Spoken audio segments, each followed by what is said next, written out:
तो अभी मैं आचार्य प्रशांत की पुस्तक वेदांत से कुछ पंक्तियाँ सुनाने वाली हूँ, बताने वाली हूँ, जिन्हें मैं काफ़ी ज़्यादा रिलेट कर पाती हूँ अपने जीवन से।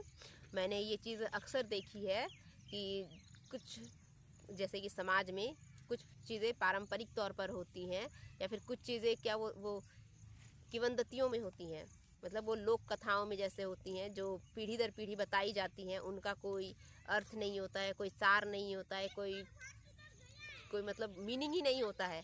जो चीज़ें हमसे अनायास बस फॉलो करवाई जाती हैं। तो मुझे लगता है कि वहाँ पर ये लाइनें एकदम सटीक बैठ रही हैं, जो कि मैं आपको बताने जा रही हूँ, आपके साथ शेयर करती हूँ। तो कहते हैं आचार्य प्रशांत, सवाल बहुत ज़रूरी है, सवाल बहुत ज़रूरी है कि पूछे जाएं, ताकि हम जिन झूठे आधारों पर जी रहे हैं उनसे हमें आज़ादी मिले। तो जैसे कि ये झूठे आधार बहुत तरह के होते हैं।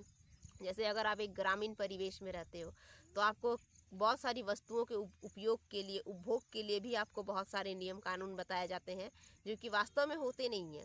किसी कारणवश अगर उन्हें एक समय में बनाया भी गया हो तो अभी मुझे लगता है जिस हिसाब से कि उसकी जो है वो प्रासंगिकता समाप्त हो चुकी होगी, कि मतलब सेम सिचुएशन अभी नहीं होगी, लेकिन उन चीज़ों को अभी भी फॉलो किया जा रहा है। किसी कारणवश जैसे कि बच्चों का जन्म पैदाइश अधिक की जा रही होगी, लेकिन अभी वो परिस्थितियां नहीं हैं, तो इसके लिए भी ये चीज़ सही नहीं है। तो इसी तरह से बहुत सारी और भी चीज़ें होती है, जैसे अशिक्षा। उस टाइम पे शिक्षा ही नहीं थी, इसलिए बहुत सारे लोग अशिक्षित रह जाते थे अभी से कुछ टाइम पहले, लेकिन अभी जब है तब भी बहुत लोग इससे वंचित हैं और कोई पूछने वाला नहीं है। जैसे कि पहले अगर किसी कारणवश कोई अपनी बच्चों को नहीं पढ़ा पाया, अपने समाज में शिक्षित लोगों को नहीं देख पाया, तो उसे लगता है कि शिक्षा अच्छी चीज़ नहीं है और वो उसे अभी भी शिक्षित नहीं करते हैं। और क्योंकि जब लोग शिक्षित नहीं होते हैं तब वो सवाल भी नहीं पूछते हैं। तो इसीलिए आप सवाल पूछिए, कोई चीज़ हम क्यों माने, कोई चीज़ मुझे क्यों ना मिले, कोई काम हम क्यों ना करें, इस विषय में सवाल पूछिए। मेरे जीवन का उद्देश्य क्या है, क्या मुझे इन्हीं सारी चार दीवारी में कैद रह जाना है या नहीं, ये सारे सवाल पूछिए, हर तरह के सवाल पूछिए।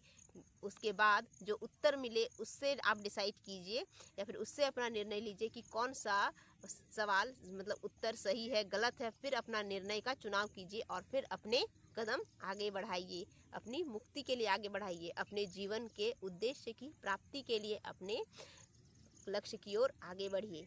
धन्यवाद।